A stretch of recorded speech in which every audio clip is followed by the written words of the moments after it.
చేతులు నేను హల్లెలూయా. దేవుడు నామానికి మహిమ ఘనత ప్రభావం కలుగును గాక. ఇటు యొక్క సమయం ఇచ్చిన దైవజనులు తోమస్ గారికి, అదేవిధంగా మన బిషప్ గారికి, అదేవిధంగా ఇజ్రాయేల్ గారికి, దైవ సేవకురాలకి, సంఘానికి హృదయపూర్వకమైన వందనాలు. అదే ఇది 3వ ప్రసంగం గుర్తుపోయింది. దేవుడు నామానికి మహిమ కలుగును గాక. దేవుడు కృపను బట్టి ఈరోజు ప్రియులారా, ఒక సంఘము ఎలా ఉండాలి, సంఘం యొక్క క్రమం ఏంటి, సంఘానికి ఉండవలసిన బాధ్యత ఏంటి, సంఘము ఏ లక్షణము కలిగి ఉండాలి అని కొన్ని విషయాలను జీవగంధంలోకి వెళ్ళి మనం జ్ఞాపకం చేసుకుందాం ప్రియులారా. అపోస్తుల కార్యము 12వ అధ్యాయము 5వ వచనాన్ని ఒక్కసారి చదివి సహాయం చేయాలి ప్రియులారా. అపోస్తుల కార్యము 12వ అధ్యాయము 5వ వచనంలో అక్కడ చక్కగా తెలియపరచబడుతున్నటువంటి పేతురు చెరసాల ఉంచబడినప్పుడు సంఘం అయితే అతని కొరకు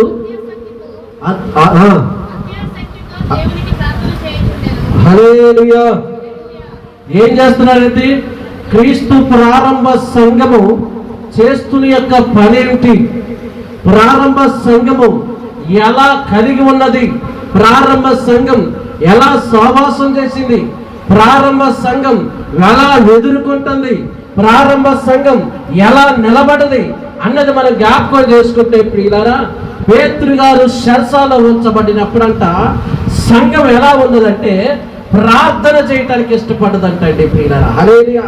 అది పేతురు గారు ఎందుకు చెరసాలలో వేశారు, పేతురు గారు చెరసాలలో ఎందుకు ఉంచబడదంటే దేవుడు వాక్యమును ప్రకటించుతుంటే అనేక మంది ఆ వాక్యానికి ఆకర్షించబడుతున్నారు, అనేక మంది ఆ వాక్యము దగ్గరికి వస్తున్నారు, అనేక మంది యేసుక్రీస్తు వైపుకు మళ్ళుతున్నారు. ఆ రోజు యూదులైతే, ఇజ్రాయేలు ప్రజలైతే యేసుక్రీస్తుని సొంత రక్షకుడిగా అంగీకరిస్తున్నారు ప్రియులారా. అది తట్టుకోలేకపోయారు, అది భరించలేకపోయారు ప్రియులారా. మోషే ధర్మశాస్త్ర ప్రకారంగా ఉన్న యూదులందరూ కూడా పసిగట్టారు ప్రియులారా. దేవుడు వాక్యాన్ని ప్రకటించొద్దని, దేవుడు మాటలు తెలియచేయొద్దని ప్రియులారా ఎవరి మీద పగబెట్టుకున్నారంటే పేతురు గారి మీద పగబెట్టుకున్నారు. హల్లెలూయా. పేతురు గారిని ఈ యొక్క బయట ఉంటే వాక్యం చెప్పి అనేక మంది ప్రవేశం నడిపిస్తున్నారని తీసిపోయి ఎక్కడికి వేశారంటే చెరసాల వేపించిండు ప్రియులారా. హల్లెలూయా.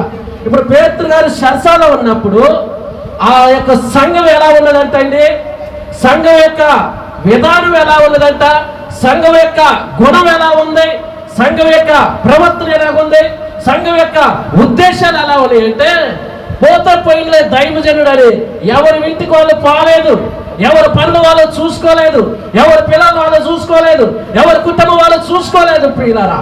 మా కొరకు ప్రార్థించే సేవకుడు, మా కొరకు కన్నీళ్లు గార్చే సేవకుడు, మమ్మల్ని వాక్యంలో పెంచిన సేవకుడు, ఆత్మీయ అభివృద్ధి చేసిన సేవకుడు అయ్యో చెరసాలలో వేశారని ఆ రోజు ప్రారంభ సంఘం అంతా కూడా ఏక మనసు కలిగారంట, ప్రారంభ సంఘం అంతా ఒక్క బాటలో నడిచారంట, ప్రారంభ సంఘం అంతా ఒక మాట మీద కలుపుకొని వెళ్ళారంట, ప్రారంభ సంఘం అంతా కూడా ఏం చేశారంటే ఆకాశమందున్న దేవుడికి దైవజనుడి కోసం ప్రార్థన చేశారు. సీతలు సభలు పడతావా నా ప్రేమైన సహోదరి సోదరా, ఈ రోజు ప్రియులారా మనము కూడా ఎటువంటి యొక్క జీవితం మనం కలిగి ఉన్నాం ఒక్కసారి ఆలోచన చేయండి ప్రియులారా.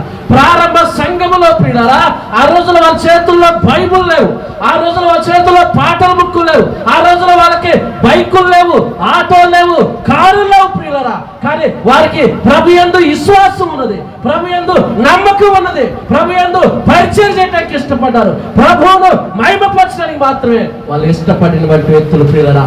సంఘం అంతా ఆసక్తి కలిగి ఎవరి కోసం ప్రార్థన చేస్తున్నారు, వాళ్ళ పిల్లగాల కోసం ప్రార్థన చేయట్లా, వాళ్ళ కుటుంబాల కోసం ప్రార్థన చేయట్లా. ఏ ఎత్తైతే ఇబ్బందుల్లో ఉన్నాడో, ఏ ఎత్తైతే ఆ యొక్క అవమాన పాలవుతున్నాడో, ఏ ఎత్తైతే చెరసాల ఉన్నారో, ఏ ఎత్తునైతే ఆపు చేశారో, ఏ ఎత్తుకైతే అడ్డుకట్లేశారో ఆ వ్యక్తి కోసమే వాళ్ళు ప్రార్థన చేస్తున్నారు. ఈరోజు పిల్లరా మనం ఎన్నో సంవత్సరాల సంఘంలో ఉన్నాం కానీ సరిగా ప్రార్థన చేయటం రావట్లేదు, సరిగా పాట పాడటం రావట్లేదు, సరిగా దేవుడి యొక్క క్రమం ఏంటో కూడా తెలుసుకోలేకపోతున్నాం ప్రియులారా. ప్రారంభ సంఘం ఎలా ఉన్నది, ఇప్పుడు ఉన్న సంఘం ఎలా ఉన్నది ఒక్కసారి ఆలోచన. ఇప్పుడున్న సంఘాలు ఎలా ఉన్నాయి అంటే అవసరం కోసం దేవుణ్ణి వాడుకునే వారు ఉన్నారు, అవసరం కోసం దైవ సేవకుని వాడుకునే వారు ఉన్నారు. అందరూ అట్లా మీరు చాలా మంచి వాళ్ళు, చప్పట్లు కట్టండి ప్రియులారా. దేవుడి నామానికి మహిమ కలగాలి. చేతులు చప్పట్లు కట్టండి. ఈరోజు బైబుల్ని కానీ దేవుని కానీ సేవకుని కానీ ఎలాగంటే ప్రియులారా, త్రో అంటారు ఇంగ్లీష్లో ప్రియులారా. అంటే అట్టికాయ తిని అట్టి పండు పారేసినట్టుగా చేసే పరిస్థితులు ఇది ప్రియులారా. ప్రారంభ సంఘాల లేదు. సేవకునికి ఇబ్బంది వచ్చినా ప్రార్థన చేసేది, మందిరానికి ఇబ్బంది వచ్చినా ప్రార్థన చేసేది, సంఘంలో ఇబ్బంది వచ్చినా ప్రార్థన చేసేది. అంటే ఒక బాండుగా ప్రియులారా, ఒక క్రమంగా ప్రియులారా, ఒక ఐక్యతగా ప్రియులారా, ఒక ప్రేమగా ప్రియులారా, వాళ్ళందరూ కలిసి కట్టుకున్నారు కాబట్టి వాళ్ళ ముందు ఏ ఎత్తి నిలబడలేకపోయాడు. చెప్పండి కదా ప్రియులారా.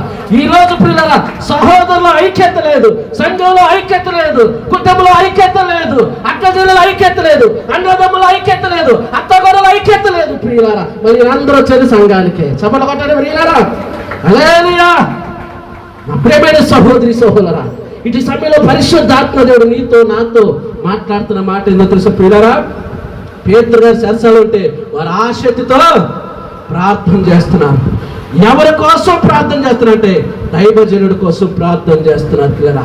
ఆ ప్రార్థన దేవుడు విన్నాడు పిల్లరా. ఆ ప్రార్థన దేవుడిని ఏం చేసిన తెలుసు పిల్లరా, సరసాల పునాదులన్నీ ఏమైపోయినాయంట, ఏమైపోయినాయి?